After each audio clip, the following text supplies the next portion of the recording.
Hi అండి. Welcome to my channel. నేను మీ లక్ష్మి. మంచి టేస్టీ పనస్తోనలు అయితే రెడీ చేయబోతున్నామండి. ఫెస్టివల్ స్టార్ట్ అయినాయి కదా, అంతేకాకుండా ప్రతి శుభకార్యంలో కూడా వీటిని చక్కగా వాడుతుంటారు.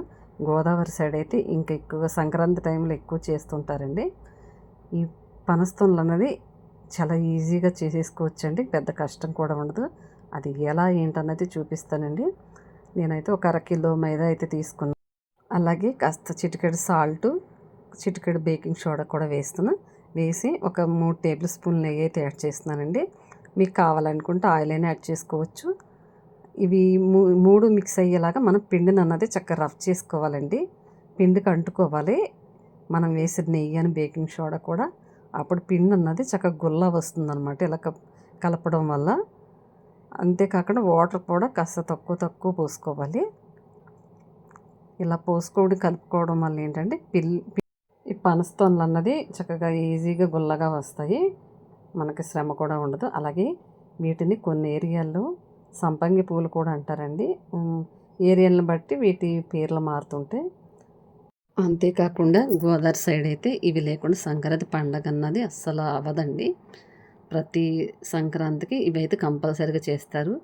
సరేనండి, పిండి అయితే మనం ఈ పరిమాణంలో కలిపేసుకుని ఒక 10 నిమిషాలు మూత పెట్టి పక్కన పెట్టేసిన తర్వాత అవి తీసి మళ్ళీ ఒకసారి ఒత్తేసుకుని మనకి ఏ సైజు మనకి సంపంగి పూలు అన్నది కావాలో ఆ సైజు పిండి తీసుకుని కొంచెంగా తీసుకుని ఒత్తుకోవాలండి.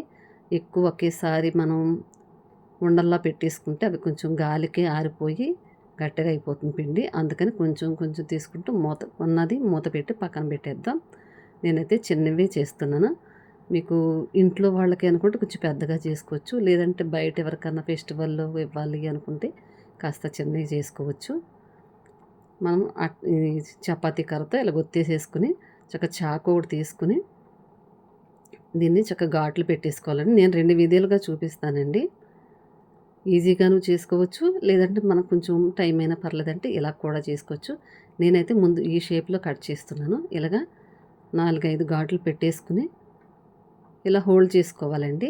ఇలా హోల్డ్ చేసుకోవడం కాస్త టైం పడుతుందంటే అది వేరే విధానం కూడా చూపిస్తాను, అది ఇంకా ఈజీగా అయిపోతుంది. ఇలా హోల్డ్ చేసుకుని కాస్త ఆ చివర అన్నది ఊడిపోకుండా చూసుకోవాలి.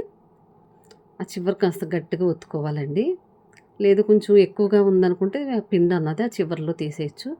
ఇప్పుడు ఇంకోటి చూపిస్తున్నాను చూడండి. ఇది ఇంకోలాగా ఒత్తుతాను నేను.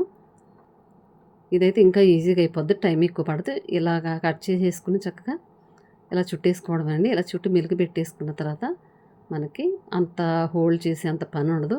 దానికన్నా ఇది ఈజీగా ఉంది. ఇలా ట్రై చేయండి. ఇలా ట్రై చేస్తే మనకు టైం కూడా చాలా సేవ్ అవుద్ది. ఈ పూరీలాగా ఇలా పలచగా రావాలండి పిండి అన్నది. మనం ముద్ద చేసుకుని చపాతీ కాతుతున్నప్పుడు పూరీలాగా ఉండాలి. అలాగే ఎక్కువగా కాకుండా కొన్ని చేసుకుని పక్కన పెట్టుకోవాలి. ఎక్కువ చేసినా కానీ పిండి మళ్ళీ అంటుకుపోతుంటుంది. ఇప్పుడైతే ఆయిల్ వేస్తాం కదా, నేనైతే తక్కువ ఆయిల్ వేస్తున్నాను, ఎక్కువ వేయట్లే. ఆయిల్ హీట్ ఎక్కిన తర్వాత ఒక్కొక్కటిగా వేసేసుకోవడమే. ఇలా వేసేసుకుని చక్కగా మనము అవి వేగేటప్పుడే ఈజీగా పైకి తేలిపోతాయండి. మనం కలిపిన విధానాన్ని బట్టి అవి మనం తిప్పకుండానే ఈజీగా తేలిపోతుంది. చూసారా ఎంత పర్ఫెక్ట్గా ఉందో పిండి అలా కలపడం వల్ల ఏంటంటే అవి వేగేటప్పుడే గుల్లగా వచ్చేస్తాయి అన్నమాట. పిండిలో ఏమైనా తేడా ఉందంటే అవి కాస్త గట్టిగా ఉంటాయి. అందుకే మనం పిండి కలుపుకునేటప్పుడే చూసుకుని కలుపుకోవాలి. చూడండి ఎంత కలర్గా కనిపిస్తుంది. ఈ కలర్లో వచ్చే వరకు వేపుకుంటే సరిపోతుందండి, ఎక్కువ అవసరం లేదు.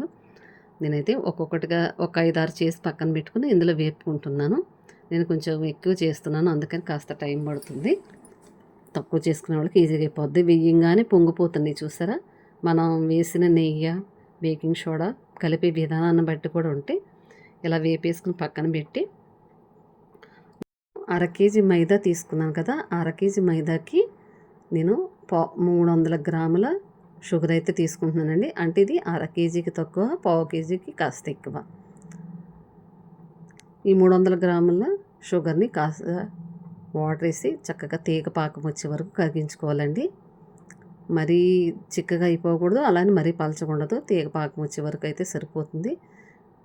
చూసారా చేతికి ఇలా అంటుకుంటుంది, ఇలా అంటుకుంటే సరిపోతుంది అనమాట. ఎక్కువ కూడా అవసరం లేదు. తెలియని వాళ్ళు లేదంటే కాస్త వాటర్ ఇలా తీసుకుని వాటర్లో ఇలా పోసుకుంటే మనకి తీగలాగా వస్తే సరిపోతుందండి. కొంతమందికి చేతితో తెలియదు కదా, అటువంటి వాళ్ళు ఇలా చూసుకుంటే సరిపోతుంది. ఇదిగోండి ఇలా తీగలాగా వస్తే సరిపోద్ది. అప్పుడు కాస్త ఇందులో 2 యాలకుల పొడి అయితే వేస్తున్నాను. వేసి ఒకసారి స్టవ్ ఆఫ్ చేసేసి దీన్ని కలిపేసుకుందాం. ఇంకా పాకం రెడీ అయిన తర్వాత స్టవ్ అన్నది ఇంకా ఆన్లో ఉండకూడదు.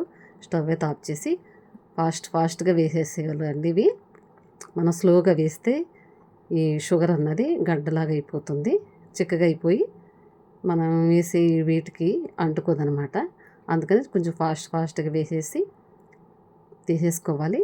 మనం తీసుకున్న 1/2 కేజీ మైదాకి ఈ 300 గ్రాముల షుగర్ అయితే సరిపోతుంది. ఇంకా ఎక్కువ తక్కువ లేకుండా కరెక్ట్గా సరిపోద్ది అనమాట కొలతలు. ఇంతేనండి, చాలా సింపుల్గా చేసేసుకోవచ్చు.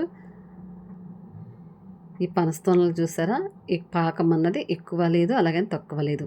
ఈ పరిమాణంలో ఉంటే సరిపోతుందండి. మరీ పాకం అన్నది ఎక్కువైనా కానీ తినేటప్పుడు చేతులకు అంటుకుంటుంది. ఇంతేనండి, చాలా ఈజీగా చేసేసుకోవచ్చు, ఒక్కళ్ళే చేసుకోవచ్చు.